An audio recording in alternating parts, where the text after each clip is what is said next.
You're seeing a live shot right now. The president is there in Arizona. He is shaking hands with his supporters, and we see some military officials there. We're staying on the president's arrival in Arizona. He will be having a rally tonight with his backers. President Trump called for unity and healing in his speech last night after getting basically after a week of getting blasted for his comments on Charlottesville.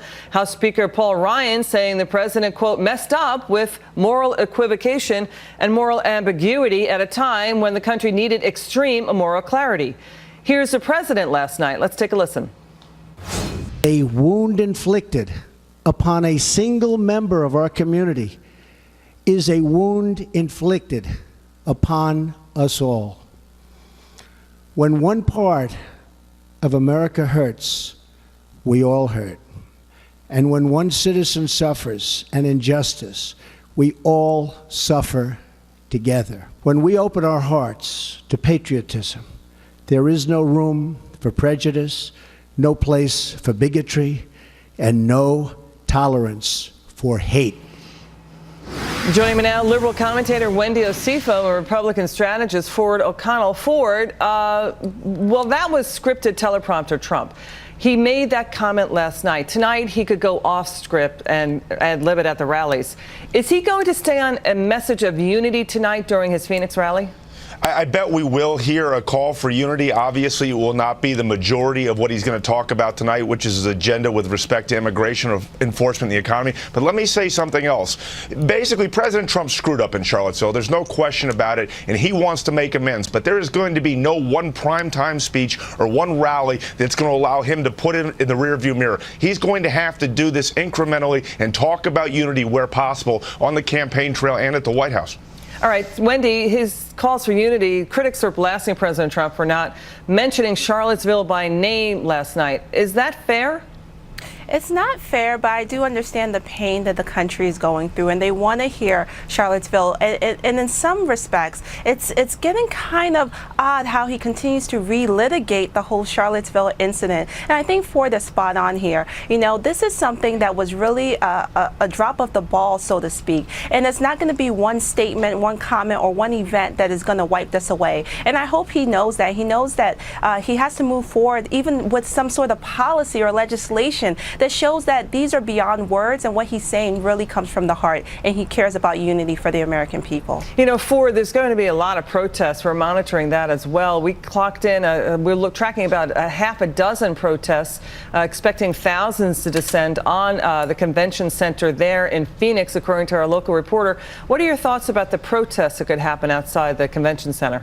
Well, hopefully it goes off without a hitch and everyone's civil, but we also do know that what's driving the protesters is Trump derangement syndrome. There is nothing that this man can say or do that will pacify them. Hopefully Trump will make that call for unity, but at the same time, what President Trump has to figure out and what he's wrestling with day in and day out is how does he get his agenda through Congress while still being a president for all of America, particularly in times of crisis and great strife. That is really all President Trump should be focused on from now till the end of his term. Yeah, he's in his wheelhouse when it comes to border security here, Wendy. There's been a lot of talk that the president should also be barnstorming the country about his economic growth agenda, including tax cuts, Wendy. That's what President Obama did with Obamacare. What are your thoughts?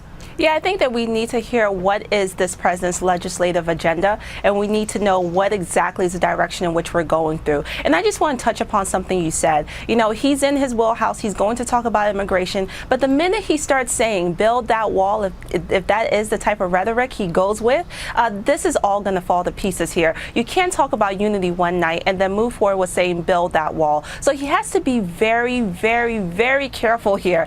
He's walking a tightrope. So it's whether, you know, are you going to say that you're about unity, or are you speaking to, you know, your base, so to speak? And you know, Ford, basically President Trump has backed off pardoning Sheriff Joe Arpaio. What are your thoughts there?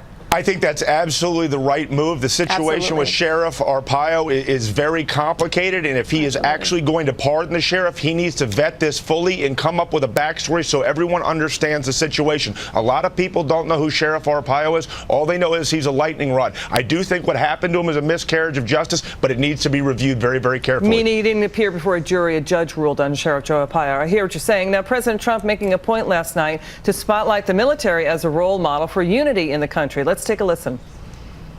The men and women of our military operate as one team. They transcend every line of race, ethnicity, creed, and color to serve together. They're all part of the same family. It's called the American family. And that military has had a lot to deal with these past 2 weeks. We've seen escalating tensions with North Korea, also problems with Venezuela collapsing, the socialist government there basically in total collapse. Race relations and lawmakers from both sides of the aisle. There's a lot of problems here. Wendy, how important is that message right now?